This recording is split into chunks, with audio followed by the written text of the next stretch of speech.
now watching Wayback Wednesday, sponsored by Davenport Auto Park, the ride of your life. And also sponsored by Flores Glass, serving the area since 1977 with residential and commercial work.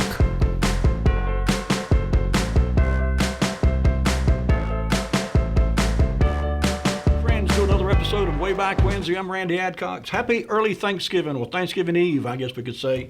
Hope you all have a very blessed and bountiful Thanksgiving tomorrow. I'm certainly looking forward to it. By the way, today is Wednesday, November 22nd. I am live, if you caught the tail end of Linda's show a few minutes ago. Her show was recorded from, I think back in September when I was out of town, but I am obviously back now. We are live tonight. Got a lot to talk about, got a lot of ground to cover tonight, so we're going to move fairly quickly. But as always, feel free to call in. Love to hear from you. 407-1111 is the number, as always. At least part of the show tonight is due to, as a result, I should say, to some input from a couple of viewers. And so let's get right into this. I had a viewer send me a text, actually, and ask about if I knew the operating dates for the old Summerlin Funeral Home down on South Church Street. And I had a general idea, but I was not sure, so I said, let me get back with you. I have some information for the show Wednesday night. So what I found out was a little bit interesting to me as well, because if you're like me and you always assume that the Summerlin Funeral Home was located there beside the old, what is now the Firehouse Museum on Franklin Street, kind of catacombs across from the train station there on South Church. And they were there for a number of years, obviously. But what I found was that in 1934, it was the first listing, by the way, I could find for the Summerlin Funeral Home. It was 1934. And in 1934, they were actually a block further north. They were at 328 South Church Street. By the early 1940s, late 1930, I think, 38 or 39, somewhere along there, they had actually moved to the location that we all are familiar with that building now, the two-story, three-story house over on Church Street at 422 South Church, which is right beside, again, the current fire station museum. But another interesting thing, some of you may know this, I did not. I think we've talked about it on a previous show.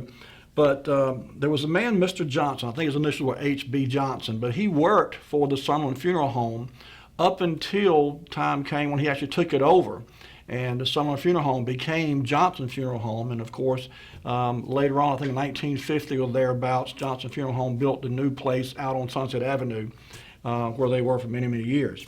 So as far as operating times for the Summerlin Funeral Home, it was 1934 to about 1946 was the last advertisement or any reference I could find, any literature I was looking through for the funeral home being run as Summerlin. Like I said, after Mr. Summerlin let Mr. Johnson take it over, then it became Johnson Funeral Home there on Church Street for a short period of time, and then they, of course, moved on to Sunset. So anyway, there you go. I had a very nice lady come up to me in the grocery store earlier this week, actually, and thanked me for bringing the spotlight to Rocky Mount, to use her words. And she put gave me a name of a photographer. And I must admit, I'd never heard of photography before. And so I was curious to see what I could find. And, we've talked about Charlie Killebrew thousands of times on the show, and Bugs Behringer, and a half a dozen other lesser known but equally well-gifted photographers around Rocky Mount. But this was a gentleman's name that I had not heard of. Maybe some of you are familiar with Mr. Walter Bryant and his photography work around Rocky Mount. I certainly was not. But I got to tell you, I never had the pleasure of meeting the man, but after researching and finding a little bit about him tonight, I really wish I'd had the pleasure of getting to know, at least meet and talk with Mr. Bryant. He seemed like a fascinating man from what I could gather. Also, during the research of trying to find out something about Mr. Walter Bryant, I stumbled across a connection to another family and another building in Rocky Mount that frankly I was unfamiliar with either one of them by these names. So if you've ever heard of Dr. Baker Burnett, raise your hand. I'm gonna lower mine because I'd never heard of him. Or Dr. Peter Burnett, again, I'd never heard of him. Or a gentleman called Doc Earl Burnett. If none of those names rings a bell to you, Don't be alarmed. We'll get to those in a few minutes, and we'll talk about all three of those gentlemen. And we'll talk about a building that, if I'd ever heard of it by this name, I don't recall it. But if you ever heard of the Burnett Building, or if you know where the Burnett Building is located, it's still in existence, by the way, the Burnett Building in Rocky Mount.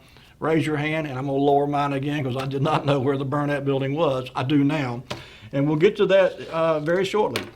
Before we get into that, though, if you remember last week's show, we were talking about stretched line, and then later it became stretched line. And in the early days of when the business got started, they were located in a couple different places up and down Atlantic Avenue, or Arlington Street, I should say. And I mentioned that in at least two of those locations where stretch line used to be, Womack Electronics was in, well, one of them actually, and very close to one of the other locations. And that kind of piqued my curiosity, so I went digging during last week's show, or after last week's show, to find out what I could about Womack Electronics here in Rocky Mount. I remember them being in Rocky Mount. They were a chain. They had one in Wilson, I think it was one in Goldsboro, one in Raleigh. And so, you know, they were around, and they were a source, primarily a wholesaler for electronics. They catered, for example, to and supplied TV and radio repair shops. That was their primary customers. And they sold everything from tubes to resistors to diodes to TV antennas and things that went along with radio and television. So that was kind of their market. But anyway, Lee, if you would, let's put up item number one for our viewers. June 10th, 1954, this article appeared in the Rocky Mount Telegram, and I'm just going to read it very quickly. It's kind of a small article. It says, "We know we voice the sentiments of Rocky Mount and this entire section of North Carolina in welcoming to the city the wholesale distributing firm Womack Electronics Incorporated. We are enthusiasts about Womack's location here because we are glad to have this high-type enterprise join our business community. Mr. George Swalchik, the manager, and his family have found a home on Rose Street and have become welcome additions to the city. The firm has also brought in Julian Ruffin from Danville, and in time there will be other employees. Womack is located in the old A&P building on Marigold Street." I totally did not know that. I don't ever recall hearing that Womack Electronics was ever in the old A&P building.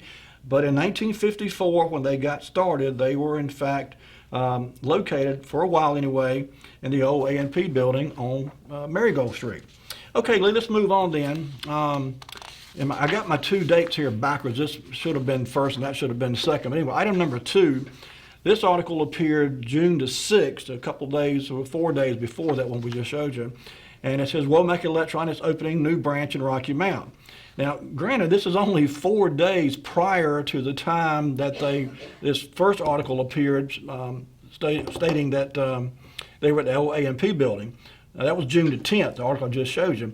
This article is from June the 6th, and it says, "Womack Electronics, large wholesale firm which has been operating in 4 North Carolina cities and which handles a great variety of electronic parts, including those for all makes of radios and television sets, established a unit in Rocky Mount to serve the northeastern part of the state.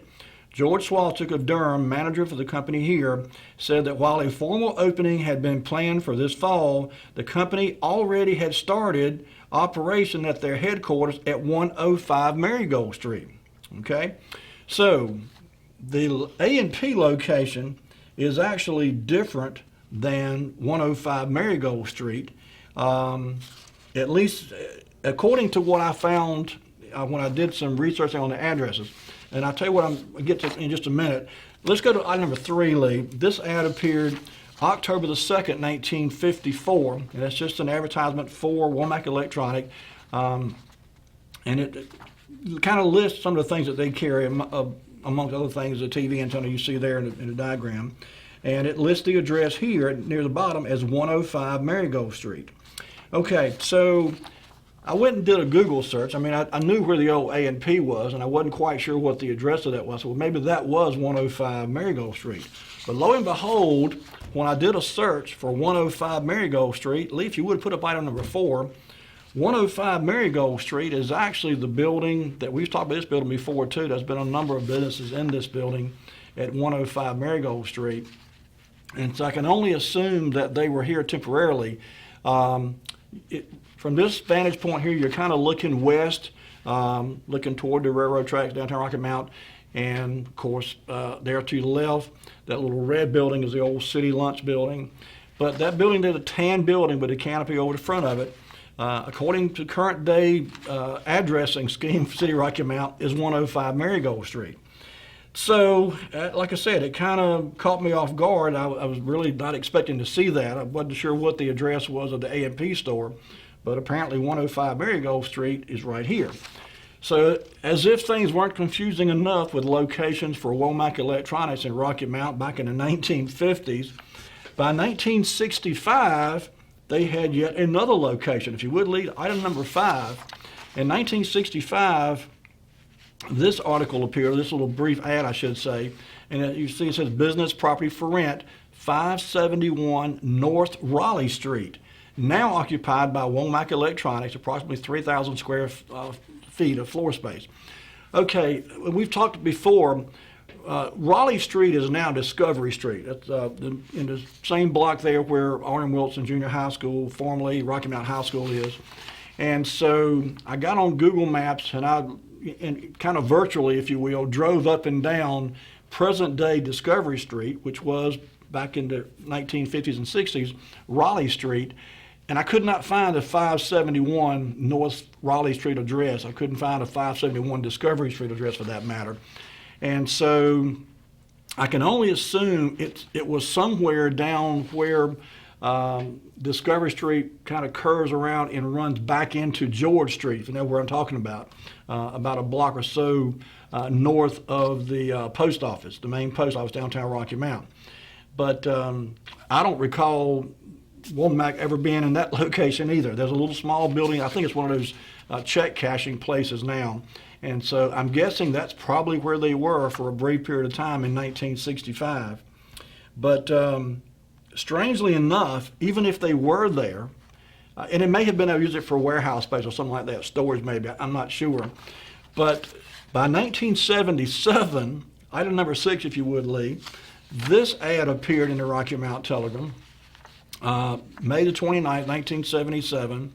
And by this time, they were really branching out and selling not only wholesale to radio and TV repair shops, they were selling to anybody who would come in the door. They sold stereo systems, car audio systems, and so forth, speakers. And so they kind of branched out. But at the very bottom of this ad, the address is listed as 322 Arlington Street. So, you know, the location listed as 571 North Raleigh Street, and the ad said now occupied by Womack Electronics. Again, I can only guess maybe they were using that space for storage, and their main store, if you will, for retail was at 322 Arlington Street until they folded up and went out of business here in Rocky Mount. And if I'm not mistaken, somebody may remember, I think that 322 Arlington Street was later occupied by Mears TV. I think that was the same building that, I think it's Tommy Mears, I think was his name, had the TV repair shop in there. And lastly, as far as ads anyway, and again, this got out of sequence too, I apologize. This should have been a couple of pictures back earlier. Number 7, if you would, Lee. This is just another ad that I found that lists the location for Womack Electronics. They were looking to hire some help. And this dates back to November 1967, but you see there the location is listed as 322 South Arlington Street.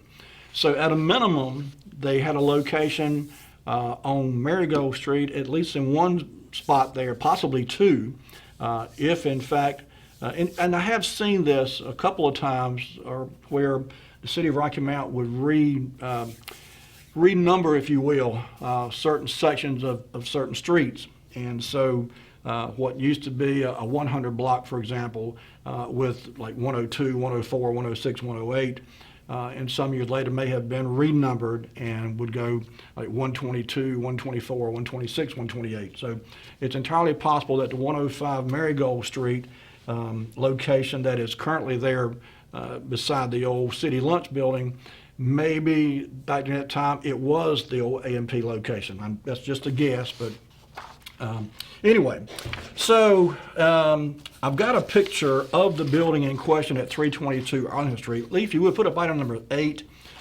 This is kind of a snapshot. I took a screenshot, and that building there to your left is 322 Arlington Street. And so for some period of time, that was the location for Womack Electronics, regardless of where else they were. They were here for a while. If you look in the far background there, Edgecombe Community College can be seen. This picture, by the way, is from 2022. You've heard me say before, Google has a really neat feature where you can actually go back sometimes and look at a particular view that Google's traffic cameras picked up from several years back. I think they started doing that around 2007, 2008. And so it's really neat sometimes. And I'll show you a little bit later in the show a picture that is of a block in Rocky Mount that was from 2008 that is totally different now. But anyway, so that was Womack Electronics there on the left of your screen there, a little flat top brick building on the immediate left. At least one location that we know of anyway. Okay. I mentioned earlier that this nice lady come up to me in the Walmart grocery store and thanked me for, to use her words, putting a spotlight on Rocky Mount. And she said she enjoyed the show, and I thanked her for her viewership. I'm sorry I did not get her name. I hope she's watching. But she put a bug in my ear, if you would, about this gentleman named Walter Bryant. And she said, "Did you ever heard of Walter Bryant?" I said, "No, I haven't." And she said he was a photographer. And so I began looking in earnest to see what I could find out about Mr. Walter Bryant. And I got to tell you, this gentleman was a prolific photographer for many years in Rocky Mount. In fact, he had photography displays, if you will, galleries, whatever you want to call it. His work was on display at the Dunn Center for a while. It's been on display in Rocky Mount OIC for a while. But he was very, very active in the local African American community with all kind of social events and taking pictures of church events, school events, sporting events. You've heard me talk about Dr. Armstrong, Dr. R.D. Armstrong. Had a column in Rocky Mount for many, many years in the Rocky Mount Telegram, and where he also kind of put a focus on the black community in Rocky Mount. And Dr. Armstrong and this Walter Bryant quite often would work together. Bryant would take the pictures, Armstrong would do the copy work for the article, and together they put together some really nice articles. So it's time for our first commercial break. Lee, bring it back to me. When we come back from the break, we're going to show you some of Walter Bryant's photographs, some of the work he did, talk a little bit about him and his life, and we'll take your calls if you have any. Anybody call in, we'll take your calls. So don't go anywhere. We'll be right back with more Wayback Wednesday.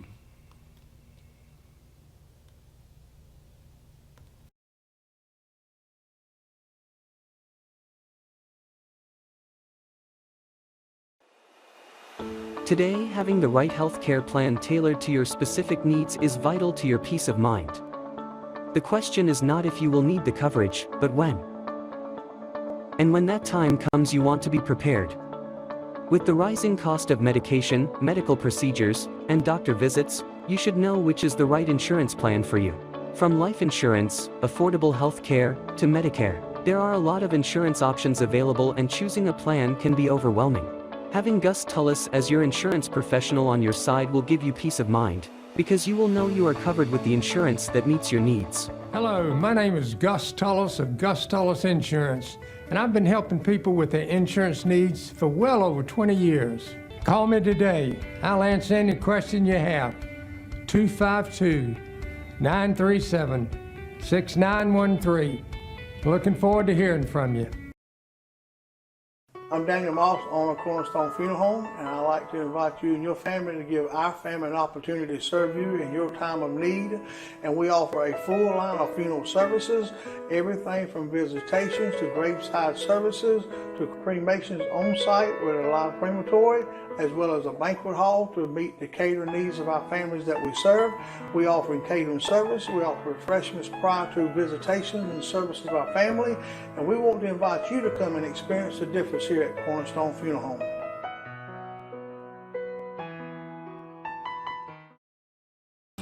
There's a main nerve that leaves your back that goes into your hip and goes down your leg. It's called the sciatic nerve.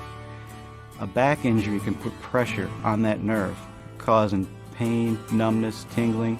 Chiropractors can actually help that. At the Hammer Chiropractic Center on Sunset, we know exactly what to do. We have very good relationships with the doctors in Rocky Mount.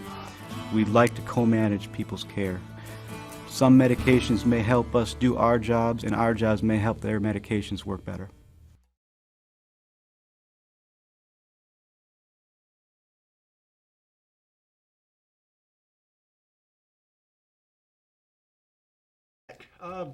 Before the break, we mentioned that had a lady come up to me in a grocery store and kind of drop a name to me I'd never heard before, Walter Bryant. And so I'm always interested in hearing about photographers and photographs, and particularly of old Rocky Mountain scenes and so forth. Walter Bryant was very, I would say probably from the late 60s into the 70s into the 80s even. So his work is not really old compared to some of the other photographers around, but nonetheless, his body of work is very impressive. He took, I don't know, thousands of pictures, I'm sure. And so what I found when I started doing digging and searching for Walter Bryant pictures, the vast majority were very much of social events, like I said, school events, church events, and so in organizational events. He was active himself in the Shriners Club, and so, and you know, that's something that was a bit of a surprise to me initially when I started reading and hearing about these organizations for the black community that had a corresponding unit, of course, in the white community, like the Shrine Club and the Elks Lodge and some of these other organizations. And if you think about it, it makes sense, because in the Jim Crow days, back in the early 20s up to the 40s, 50s, and 60s even, most of these civic organizations were unfortunately and sadly off limit to African Americans. And so rather than not be a part of these organizations, some enterprising black people would just start their own. And so there became quite a number of corresponding civic organizations. When I say corresponding to the white community organizations that sprang up in the black community. And so Walter Bryant was very active with the Shriners in Rocky Mount, the black Shriners. And so anyway, let's jump back into the picture. Item number 9, December the 3rd, 1973 was the earliest picture that I found in the Rocky Mount Telegram that Walter Bryant had taken. Now, I'm sure he took pictures prior to 1973, but in any case, this is a photograph of a Christmas event where they got together and got gifts together and took to the North Carolina Sanatorium Hospital in Wilson. If you recall, at one point that hospital was what was commonly referred to as a TB hospital. People with tuberculosis would go there. And so anyway, and that was a disease that was very prevalent in the African American community. And so the black Shriners in Rocky Mount and other cities as well for that matter had these Christmas gift events where they would collect gifts to be distributed to the patients at the Sanatorium Hospital in Wilson, and then they would take them over there. And so this is a group of, none of these gentlemen were identified in the picture, but they were all Shriners and participated in this event. Okay, let's move on then. Item number 10, and I apologize, all of these are kind of grainy there, and it's just, for some reason, the photo quality in the paper was not very good, and so they did not reproduce very well, unfortunately. This was from December also of 1973, and this was a group of local Masons. As I said, there was these white organizations like the Shriners and the Elks and the Optimists and so forth that would not allow black citizens in. The community, the black community, started their own. And so anyway, this was a group of the Masons that prepared Christmas bags for the needy folks in the African American community. And by the way, these are all pictures that were taken by Walter Bryant. And like I said, these are just a sampling. I ran across dozens literally and just kind of went through and picked out some just to kind of give you an idea of his body of work. And let's move on then, Lee. Item number 11. This was taken, or appeared in the paper anyway, January the 6th, 1974. And it says, Queen and runner-ups of the first annual Mardi Gras. Mrs. Hattie Jordan in the center was named Queen. Standing left to right are Mrs. Brenda Deans, the first runner-up, Miss Evelyn Johnson, second runner-up. Miss Lily Garrett, third runner-up. I didn't know Rocky Mount had a Mardi Gras, but in 1974 they did, and these ladies participated, and Walter Bryant was there to photograph and document the event. Okay, Lee, let's move on then. Item number 12, April 21st, 1974. Members of the local chapter of Zeta Phi Beta sorority will host Eastern Regional Conference here April 26 through 28, and it identifies the ladies seated. Stars Alice Bailey, treasurer, Ella Miller, first vice president, Willie L. Smith, recording secretary, and Odessa Pretlow Basilius. Standing from left was Soros Christine Chase, Catherine Lucas, Rebecca Perry, the assistant secretary, and then Martha Stith, second vice president, Pearl Quarles, Minnie Gwynn, Ruth Jones, parliamentarian, and Jewel Green, third vice president. So again, Walter Bryant was there, and quite often I would find these photographs that Walter Bryant had taken alongside an article that R.D. Armstrong had put together that spoke about the event and went into some detail about the participants and their families, and it was just very informative, and together they made a very interesting combination of professionals, Mr. Armstrong and Mr. Bryant together. Okay, Lee, let's move on then. Number 13, Rocky Mount Telegram had this picture appeared in the paper January 26, 1975. I'm going to read the caption because this was a group I had never heard of. The Rofelt Pasha Temple. Plans contributions for worthy causes. Officers of the temple are, from left, Emmanuel Thompson, recorder, and Monty Frizzle. Standing, W.E. Honeyblue, illustrious potentate. G.E. Pash, deputy of Oasis. Elmo Parker, chairman of the project committee, and Willie Pitt, co-chairman. When I read these names, one jumped out at me immediately. Mr. G.E. Pash was affiliated with Rocky Mount Senior High School for a good while. In fact, I know he was over there in the 70s because he actually taught shop, and I remember him being over there. Some of the other gentlemen, their names ring a bell too, but I remember Mr. Pash. I never knew he was a member of this group, this Rofelt Pasha Temple. And again, this is another organization. This organization actually has a very interesting background. They trace their roots back to Northwest Africa. And it's a group there, and there's several offshoots and branches of it all over the country, all over the world, in fact. But they trace their roots back to Northwest Africa, at least the roots of the organization, I should say. Not the individual people themselves, but the organization. Okay, Lee, item number 14. March 16th, 1975, this picture appeared in the Rocky Mount Telegram. And can we get that? There we go. The caption reads, Talent Hunt Winners. Miss Leanne Williams in the center, first place. Miss Natalie Knight to the left, second runner-up. And Robert Dickens, first runner-up. Talent Hunt was sponsored by the Omega Fraternity. That's the only thing that says here is what I just read to you in the caption. So I'm not sure if this was a school event, a church event. I'm guessing it may have been some schools here locally. It could have been an inter-school competition between some of the local high schools, for example. I don't know. But again, Walter Bryant was there to document the event and photograph the winners and make sure that they all appeared in the paper. Number 15, Lee, March 22nd, 1975, again, Walter Bryant was there with his trusted camera and taking pictures for the Miss Pirates competition. And it says winners and the Miss Pirate, and it goes on to list them. It's, of course, talking about Parker Junior High School Pirates. Left to right, Alan Craig, the pirate mascot. Angela, and this is kind of blurry here at the bottom. I don't want to mispronounce her name. I'm really not sure what that says.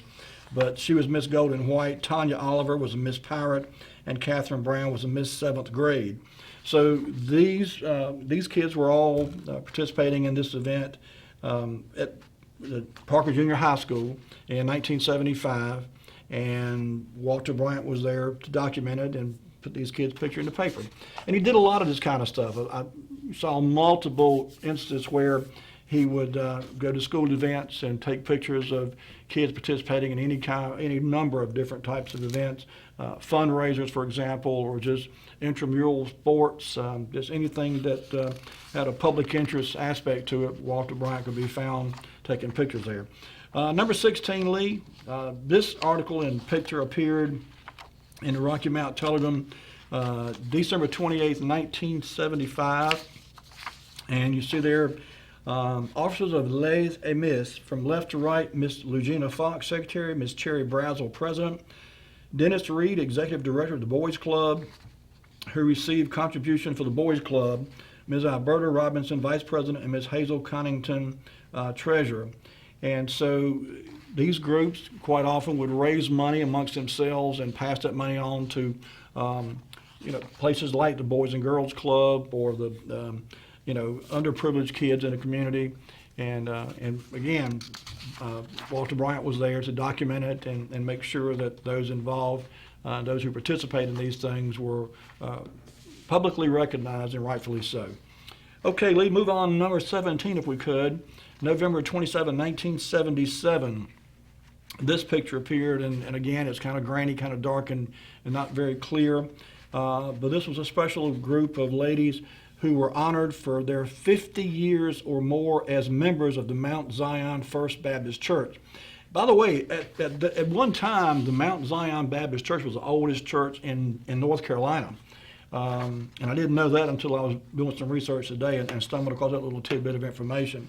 But anyway, these ladies are all identified. From 1977, I would venture to say that probably all are passed away now, that being 40-some years ago. But anyway, Ms. Daly Sessoms, Ms. Bessie Bryant, Ms. Blanche Hines, Ms. Bessie Macklin, Ms. Addie Bird, Ms. P.V. Patterson, Ms. Amy Whitfield, Ms. Mary McIntyre, Ms. Mary Stovall, and Ms. Blanche, looks like Bostic. Okay. All right. So, and these ladies were recognized for their 50-year service to the church. And in the same article or same page where that picture appeared, there was an actual picture of the church in 1977. Lee, number 18, if you would. This is a picture of Rocky Mount's oldest Baptist church, Mount Zion, celebrated 106th anniversary last week. So this church was started in the 1800s, obviously. And I may have misspoke earlier. It says here it was the oldest black church in Rocky Mount. So it may not be the oldest in the state, but certainly the oldest church, Baptist church in Rocky Mount. And I'm not certain about this, but I believe this church was demolished and replaced with a newer church because the Mount Zion Baptist Church now on Thomas Street is a much newer structure than this picture is. So either they moved it or tore it down and built a new one. Okay, number 19, Lee, if you would. October 14, 1979. This is a picture of Walter Bryant. And a short write-up about him says he was a past illustrious potentate. Walter Bryant has been named Imperial Organizer of Prince Hall Shriners. The appointment was made by the Honorable Imperial Potentate, and not exaggerating, by the way, that is an actual word, potentate, P-O-T-E-N-T-A-T-E. Past potentate, Bryant received a degree at Shriners Convention in Kansas City, Missouri, and was appointed to the new position following the convention. He has served in several organization positions, both on the local and state level. He was recognized for a position of the Imperial Organizer because of his devotion and dedication in the Shrine organization over a long period of time. He's a professional photographer and the rental manager for River Falls apartment complex. I also read somewhere that he worked for a while for Stokes Mortuary. That's kind of a odd part-time job, if you will, but apparently he at one point was involved with Stokes Mortuary as well. Okay, Lee, let's move on. Item number 20, December 7th, 2008. This picture appeared in the Rocky Mount Telegram, and it was a picture not that Walter Bryant himself had taken. He was actually in this photograph, and it was his school picture from 1929. He was born in 1923, so he would have been 6 years old in this picture. And it's his first graders with a year's perfect attendance at Lincoln School gathered for their portrait in 1929. And it goes on to mention some of it, doesn't list them all, but anyway, it says these students went on to become the class of 1941 at Booker T. Washington High School. Many of you that are from here will remember Abraham Lincoln Elementary School used to be there on the corner of Gray Street and Thomas Street. The building has long been torn down, but I remember it was there. I remember when it was there anyway. But yeah, that picture there was one that was actually belonged to Walter Bryant. I guess his family, his mother most likely had kept it from his preschool or elementary school days, and so he still had that. And in 2008, he presented it to the Telegram, and it ran in one of their feature sections called Back Then. You know, another neat story I heard about Walter Bryant that really touched me as an animal lover was his long-running love for his dog Cole. Item number 21, if you would, Lee. And there's a bit of a sad story that goes along with this picture. As Mr. Walter Bryant got up in age, he had this dog. He was part bulldog, and he was by his side continually. They said everywhere he went, the dog was with him. And so he became very attached to the dog. And at some point, he had to move into a facility, and the dog couldn't go. And so I'm not sure what happened to the dog during that time they were separated. But after a period of time, a group of folks got together and made arrangements to reunite Mr. Bryant and his dog. And so they got back together again for a while. And in fact, there was a home over on Clifton Road in Inglewood. The man who owned the home made it available for Mr. Bryant for a period of time and allowed the dog to go in and stay with him. And so they were together once again for a period of time. And then toward the end, I guess it was Mr. Bryant's health got to a point where he had to go into, I guess, a nursing home or a retirement facility, and the dog couldn't come. But they made arrangements to periodically either bring the dog to see Mr. Bryant or take him to see the dog. And so it's just a neat story there about a man and his dog and how close they became, and the difficulty I'm sure they both endured when they were forced to be separate from one another. Okay, number 22, Lee. In 2011, this picture appeared of an 88-year-old Walter Bryant. And it looks like, when I first saw the picture, I thought he was in a snowstorm. But what it is, these are what's called watermarks. Whoever owns this picture, this Alamy, maybe, I'm not sure, it's Alamy, is the company that owns the rights to this photograph, so I've got to give them credit for it. But it was a picture taken of Walter Bryant. He was 88 years old in this picture, and still spry, still sharp mind. I'm sure you can almost tell it by looking at him. But sadly, some years later, in 2017, in fact, Walter Bryant passed away. Lee, number 23, if you would. This is the obituary that appeared in the Rocky Mount Telegram. I actually found this on another website. And this is a little bit earlier picture of Walter Bryant when he was a member of that organization. And it was an offshoot of the Shriner Club, by the way. But in any case, he was 94 when he passed away in 2017. He was born October 26, 1923. He died December 24th, Christmas Eve, in 2017 at 94 years old. No mention here of what happened to the dog. I assume the dog may have passed away before he did. I did see a reference that at the last time they were able to be together, at the time the dog was already 15 years old at that time. So my guess is the dog probably passed away before Mr. Bryant did. But anyway, I want to thank the viewer who directed me to do some research and find out about Mr. Walter Bryant. I appreciate that. I learned something myself. I hope you did. It's time for our next commercial break. So Lee, bring it back to me.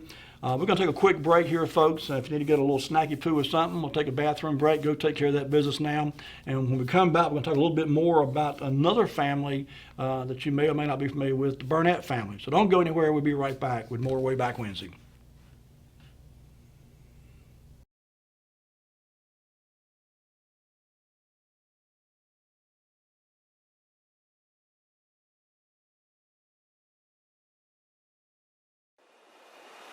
Today, having the right healthcare plan tailored to your specific needs is vital to your peace of mind.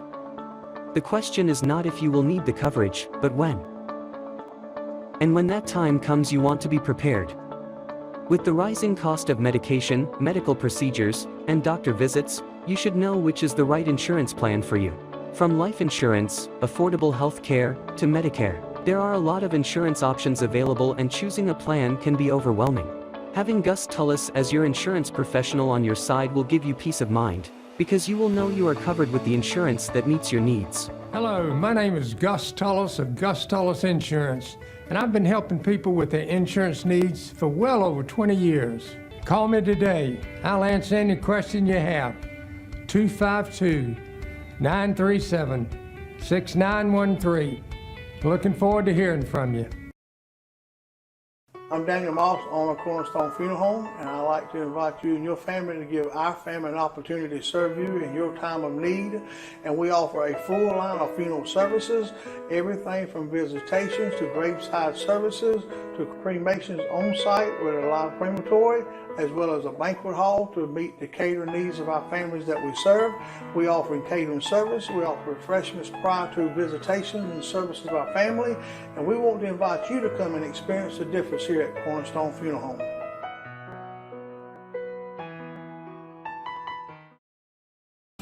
There's a main nerve that leaves your back that goes into your hip and goes down your leg. It's called the sciatic nerve. A back injury can put pressure on that nerve, causing pain, numbness, tingling. Chiropractors can actually help that. At the Hammer Chiropractic Center on Sunset, we know exactly what to do. We have very good relationships with the doctors in Rocky Mount. We like to co-manage people's care. Some medications may help us do our jobs, and our jobs may help their medications work better.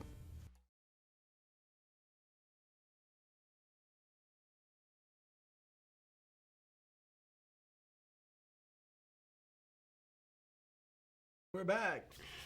During the research that I was doing on Walter Bryant, I stumbled across a little blip that mentioned his studio.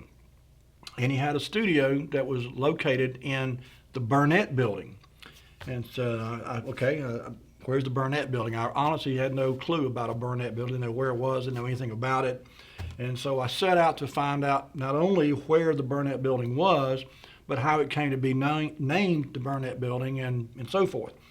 So after a few hours of digging and research and poring over websites and newspapers.com articles and so forth, what I found was really very interesting to me anyway, but it will be to you as well. The Burnett building is actually one of the buildings in what's commonly called the Douglas block on Thomas Street, East Thomas Street. It's actually the opposite end, however, from the Douglas building itself, on the eastern end of that section of the block. In 1911, a gentleman by the name of Baker Burnett started Burnett Drug Company in Rocky Mount. Now, at that time in 1911, the drugstore was actually located at 206 to 208 South Washington Street. It took up 2 spaces on South Washington Street. There's nothing there now where the building was, where the business used to be. But that's where he started in 1911 and operated there up through about 1915. By 1920, he had actually moved a little bit further south on Washington Street to an address 251 South Washington Street. And he operated his drugstore there up until 1924. In 1925, Mr. Baker Burnett had a building built, and it was the building I'm referring to, the Burnett building. It's a 2-story building. We'll show you a picture of it here shortly, but it's a 2-story building, as I said, on the east end of the Douglas block there, on the opposite end from the Douglas building itself. He had a brother who was a doctor, and of course, Dr. Burnett himself was also a doctor. He was a pharmacist, but he had gone to medical school and got his doctorate. He had a brother named Dr. Peter Burnett. Another interesting point about these two brothers, they actually started the Booker T. Washington Theater, the Booker T. Theater. And in later years, they ran both the drugstore business and the theater. one of their nephews, unless there was a third brother, there was a possibility there was a third brother that I've not been able to nail down yet, but there was a nephew for sure, Earl C. Burnett. And Earl C. Burnett actually assumed operation of the drugstore itself in the 1960s, and he ran it until 1976, when, due to declining health, he was forced to close the business up. So that's a quick overview of the Burnett family. They were, by the way, not from here originally. They actually were from the Oak City area, if you know where that's at, kind of out in the boonies. Like you're going up toward, Hobgood, up in that area up that way. Take Highway 97 and go as far as it'll go, and you turn left, and that takes you into Hobgood, and take a right in Hobgood, and that carries you into Oak City. So it's out in the boonies for sure, but that's where they were from, the Oak City area. And so anyway, they came to Rocky Mount in the early 1900s and started this, or at least the Mr. Baker, one of the brothers, started the business. And then the other brother kind of came in with them. They shared the facility. The pharmacist and the brother who was a doctor had their office in the same building. Okay. Interestingly enough, in 2009, the Burnett building was added to the National Registry of Historic Places. And I've got documentation here. It says two-story brick building constructed of high-tex brick. I've never heard that phrase, HY-TEX, high-tex brick, for Mr. J.B. Burnett. The building retains a shaped parapet and metal cornices above the first and second stories on East Thomas and Albemarle Avenue facades. All three storefronts, 132 to 134 and 204 Albemarle around the corner, had been altered since 1980, and the second story windows had been covered with plywood. By the way, now the second floor of that building is apartments, furnished. I think they're furnished, but anyway, they're apartments up there. But in any case, it was in 2009. It was submitted and approved for induction into the National Register of Historic Places. Okay, so Stephanie Haltland, I don't know if any of you know her. She writes a column here. She's written a couple of books. Very much interested in Rocky Mountain history, though she's not from here originally. She's from Illinois originally, but moved to Rocky Mount, fell in love with the area, and has written multiple articles and stories about the area and the people and the buildings. And she did a really nice overview back in 2021. Mr. Earl Burnett, who was a nephew of those two men, could have been the son of one of the two. I'm not sure about that. Either the nephew of both of them or the son of one and nephew of the other one. But in any case, he was referred to locally by the nickname of Doc. Now, supposedly he had gone to medical school but never got his doctorate license. But in any case, people called him Doc, and he was very active in Rocky Mount. And he taught school. He was actually over at Booker T. Washington for a while. He was actually at Rocky Mount Senior High as well. And he actually was an athlete. He played football. He had a pretty good coaching career for a short while anyway. And then he taught high school in Tarboro, Rocky Mount, and junior high school at Parker. He taught, as I said, at Booker T. Washington High School. He coached football, won a championship for the Patillo High School. But in any case, he was, again, very active around Rocky Mount in education with several different schools. And he passed away in 1976. And that was the last family member who had any direct connection to the Burnett building itself. Okay, so that's a little history on the building and so forth. So I went looking to see what I could find as far as newspaper articles. Didn't expect to find any pictures, frankly. Going that far back, it wasn't much hope of finding a picture. But anyway, August 1st, 1929 was the first actual advertisement I was able to find in the paper. Now, there was a listing, believe it or not, in the 1915 Rocky Mount City Directory. There is a listing for Burnett Drug Company at 208 South Washington Street. So he was in business, as I said, in 1911, and by 1915, his business appeared in the local Rocky Mount City Directory. But as far as the paper goes, Rocky Mount Telegram ran this ad in 1929. There may have been others, but it's the first one I could find. Number 24, if you would, Lee, I'm sorry. And it's an interesting ad because there's a promotion going on. And I'll read it to you. It says, in gold, $5 for a name. We're going to give $5 in gold to the first person who selects the name for our new theater. That is the choice of our management. Select your name and vote it at Burnett Drug Company. Well, the theater they're referring to here was the Booker T. That's when the Booker T Theater got started, and these two gentlemen, these two Burnett brothers, Baker and Peter, were opening up a theater, and they had this little contest going to see what they would name it. And so several people submitted suggestions for naming it, and of course the winning name turned out to be the Booker T, and that's how Booker T got its name.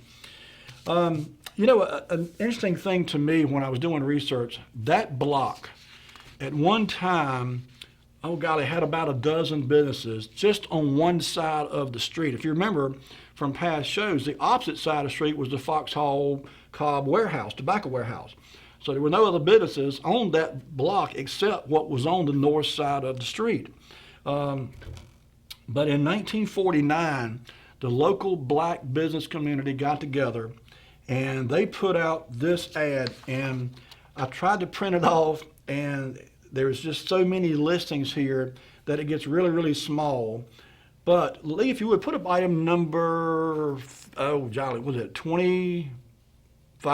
Item number 25? There you go.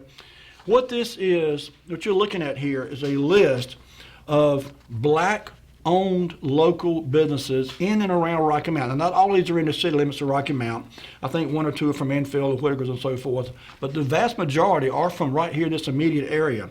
And there's a total of 50. I counted them all down the bottom, down the side, across the bottom, up the other side, across the top. There's 50 local black-owned businesses in Rocky Mount in 1949. Well, again, not all these are in Rocky Mount, but you know what I'm saying, in the general area of Rocky Mount. And I just thought that was fascinating that there were that many businesses, and by most indication, they were all doing very well. And they had, some of them ran for many, many years. And certainly the Burnett building housed, there were several upstairs of that building had multiple offices. And so some of these businesses rented from the Burnett, some were located inside the Douglas building, but there were a number of businesses that were located directly in that block. Another neat thing about this, I'm going to read this part of the middle of the ad here. It says, we, the undersigned colored business firms, wish to take this opportunity to express our sincere appreciation for your provision of Shepherd Pool and the other recreational facilities provided for the use of our people during the summer season. And by the way, it's addressed to the Honorable Mayor, Mr. E.F. Duke, and the Board of Aldermen of the City of Rocky Mount.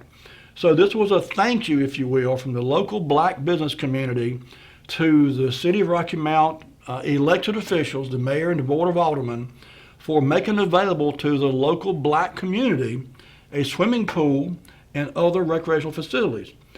Now, I got to tell you, when I read that, I thought, well, I don't ever recall hearing about a Shepherd Pool.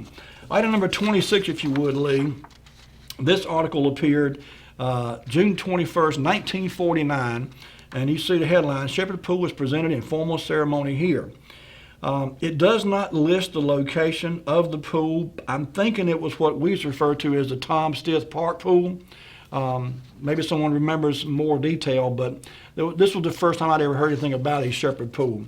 Okay, I mentioned that there was a bunch of businesses in that block. Number 27, Lee, in 1950, the Rocky Mount City Directory had this listing for the 100 block of East Thomas Street. And you see there was a dentist, there was a cafe, there was a pool hall, there was a barber shop, there was a taxi service, another restaurant, 2 theaters, another cab company, a shoe repair business. In the Burnett building alone, there was 1, 2, 3, 4, 5 different businesses operating within the Burnett building itself, in addition to the Burnett drugstore. So really busy section of Rocky Mount. Number 28, if you would, Lee, this picture is a current day picture of the area we're talking about in the building we're referring to, number 28. There you go. That is the Burnett Building. It's on the corner there of Albemarle and East Thomas Street. The Rocky Mountain Event Center will be directly behind this, off to the left. The little white church in the background to your right-hand side, on the right-hand side of the screen. Make a note of that in your mind. I'm going to show you another picture here in just a moment of a very much earlier picture of this exact same corner. Okay, let's move on. We're almost out of time here. I mentioned earlier that Mr. R.D. Armstrong wrote several articles, and he and Walter Bryant worked together quite beautifully, I should say. They put together so many nice stories and feature stories about local people.